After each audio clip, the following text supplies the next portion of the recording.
Current affairs ये रहा आपकी कंप्यूटर स्क्रीन पे, एक्स्ट्रा लॉन्ग स्टेपल कॉटन, ये न्यूज में आई है। अच्छा एक चीज ध्यान रखिएगा, अभी इसी के बाद एमसीक्यू प्री के 2 दिन के करंट अफेयर्स के एमसीक्यू भी डालें। कुछ बच्चे कह रहे थे सर आपने करंट नहीं पढ़ाया, तो हमने करंट के साथ हम प्री भी करा दे रहे हैं, ठीक है। तो आप बिल्कुल परेशान होइए, सारा काम मेरा है, मैं करा दूंगा।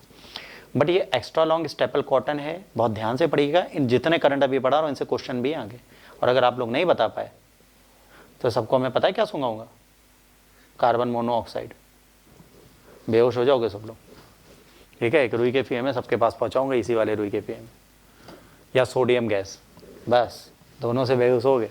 हाल में केंद्रीय वित्त मंत्रालय ने कपास की खेती की उत्पादकता और स्थिरता में महत्वपूर्ण सुधार लाने के लिए अतिरिक्त लंबे स्टेपल कपास किस्म को बढ़ावा देने के लिए 5 साल के मिशन की घोषणा की। इन्होंने क्या किया, 5 ईयर का एक मिशन घोषित किया है, जिसमें इन्होंने ये कहा है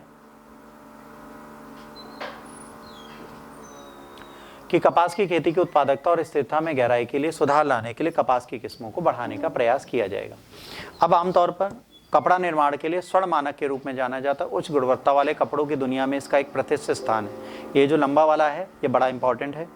अधिकांश ELS कॉटन जो होता है वो एक स्पीसीज है, एक प्रजाति है जिसका नाम है गॉसिपियम, ठीक है, बारबेडेंस। ये कॉमनली नोन एज है इजिप्टियन या पाइमा कॉटन। ये कहाँ से आती है, मिस्र से आती है, मिस्र या पीमा कॉटन डाली जाती है। और ये ELS कॉटन जो होती है फाइबर की लंबाई 30 मिलीमीटर और या उससे अधिक होती है, 30 mm से ऊपर ही होती है, उससे नीचे ये नहीं होती। एक्स्ट्रा लॉन्ग स्टेपल कॉटन की उत्पत्ति और विवरण। इसकी उत्पत्ति दक्षिण अमेरिका में हुई।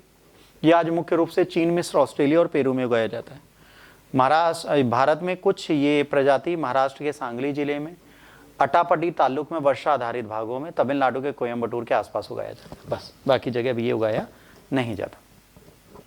गर्म तापमान उपजाऊ मिट्टी में कपास के रेशों की वृद्धि को योगदान देती है। ना केवल लंबे होते हैं बल्कि एक समान भी होते हैं, जिनके परिणामस्वरूप मजबूत और महीन धागे बन सकते हैं। इसमें गहन परिष्करण प्रक्रियाओं की आवश्यकता नहीं होती, जिससे इनमें जन्मजात गुणों को संरक्षित करने में मदद मिलती है। मतलब इसमें बहुत ज़्यादा 3-5 नहीं करना है, बहुत आराम से पैदा हो जाती है।